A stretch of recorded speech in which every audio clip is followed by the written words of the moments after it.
الحق على الباطل فيدمغه فإذا هو زاهق وَلَكُمُ الْوَيْلُ مِمَّا تَصِفُونَ. السلام علیکم ورحمۃ اللہ وبرکاتہ. الحمد للہ رب العالمین والصلاة والسلام علی رسولہ الکریم. اما بعد. محترم دوستو اور عزیز ساتھیو، رمضان مبارک کا مہینہ جلد ہی ہم پر سایہ فگن ہونے والا ہے. یہ اسلام کا 9واں مہینہ ہے. یہ مہینہ بہت ہی بابرکت ہے. رمضان مبارک کا مہینہ تمام عالم انسانیت کے لیے، بالخصوص تمام مسلمانوں کے لیے نہایت ہی مفید اور قیمتی چیز ہے. میرے پیارے بھائیو، انسانی فطرت ہے یا انسانی نیچر میں ہے کہ جو چیز جتنی قیمتی ہوتی ہے لوگ اس کی طرف توجہ زیادہ دیتے ہیں.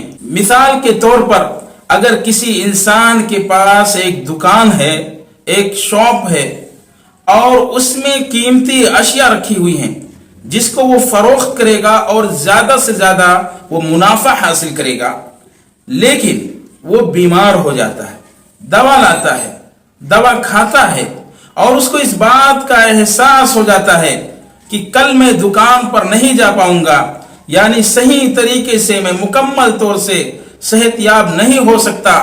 اس لیے دکان کی طرف، شاپ کی طرف وہ انسان اپنے بچوں کی توجہ مبذول کراتا ہے تاکہ ہمارے بچے جا کر کے ان قیمتی اشیاء کو بیچیں اور زیادہ سے زیادہ نفع اور پروفٹ حاصل کریں. معلوم یہ ہوا میرے پیارے بھائیوں کہ اس دنیا میں جو چیز جتنی زیادہ قیمتی ہوتی ہے لوگوں کی توجہ اور اٹینشن بہت زیادہ اس طرف ہوتی ہے.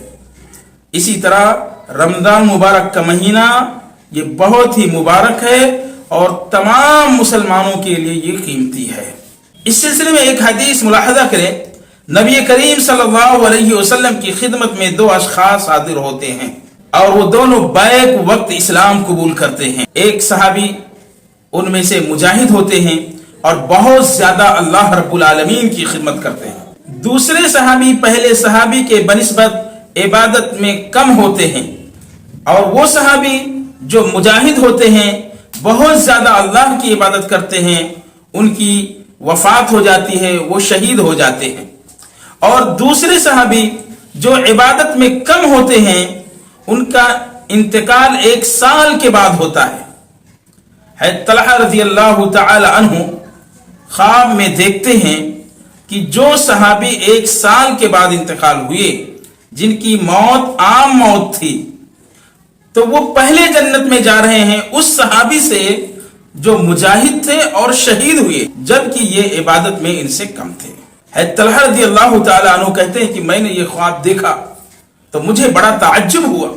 میں نے جا کر کے صحابہ کرام رضی اللہ تعالی عنہم اجمعین کے مابین ذکر کیا تو وہ لوگ بھی اس خواب کو سنے تو وہ لوگ بھی تعجب کیے. پھر نبی کریم صلی اللہ علیہ وسلم کے سامنے ذکر کیا تو آپ صلی اللہ علیہ وسلم بیان فرمائے، کیا یہ دوسرے صحابی 1 سال کے بعد وفات نہیں پائے؟ یعنی وہ 1 سال نماز پڑھے، رمضان کا مہینہ پائے اور رمضان میں روزہ رکھے، جس کی وجہ سے ان کی نیکیاں وہ مجاہد سے جو اللہ کے راستے میں شہید ہوئے ان سے زیادہ ہو گئی. یعنی آسمان اور زمین کے مابین اتنا فاصلہ ہو گیا نیکیوں کے اعتبار سے، جس کی وجہ سے یہ پہلے جنت میں جا رہے ہیں. معلوم یہ ہوا میرے پیارے بھائیوں کہ رمضان مبارک کا مہینہ کتنا قیمتی ہے ہم تمام مسلمانوں کے لیے، کتنا پریسیس ہے. اس کا اندازہ ہم اس حدیث سے لگا سکتے ہیں جو آپ صلی اللہ علیہ وسلم بیان فرمائے.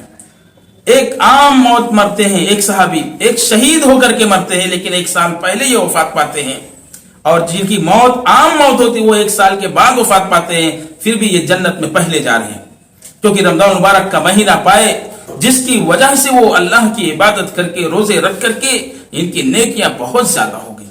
اس لیے میرے پیارے بھائیوں ہم پوری اپنی توجہ، اٹینشن، دھیان رمضان مبارک کی طرف کریں. اس کی پریپریشن کی اور اس کی تیاری کے لیے پوری توجہ ہم لگا دیں اپنی فیملی کی بھی توجہ اس کی طرف مبذول کریں. پڑوس میں اگر مسلم بھائی ہیں تو ان کی توجہ بھی رمضان مبارک کی پریپریشن کی طرف مبذول کرائیں, اور دیگر مسلمان بھائی جو بھی ملیں ان کی بھی توجہ, اٹینشن اور دھیان رمضان مبارک کی طرف مبذول کرائیں, تاکہ تمام مسلمان زیادہ سے زیادہ رمضان مبارک سے فائدہ اٹھا سکے, کیونکہ یہ ہم تمام لوگوں کے لیے بہت ہی قیمتی چیز ہے. آخر میں اللہ رب العزت سے دعا ہے کہ الہ العالمین تو ہم تمام لوگوں کو زیادہ سے زیادہ تیری عبادت کرنے کی توفیق عطا فرما. الہ العالمین ہم تمام لوگوں کو رمضان مبارک جیسا مقدس مہینہ ہم لوگوں کو نصیب فرما اور اس سے بھرپور فائدہ اٹھانے کی توفیق عطا فرما. آمین. تقبل یا رب العالمین. والسلام علیکم ورحمۃ اللہ وبرکاتہ.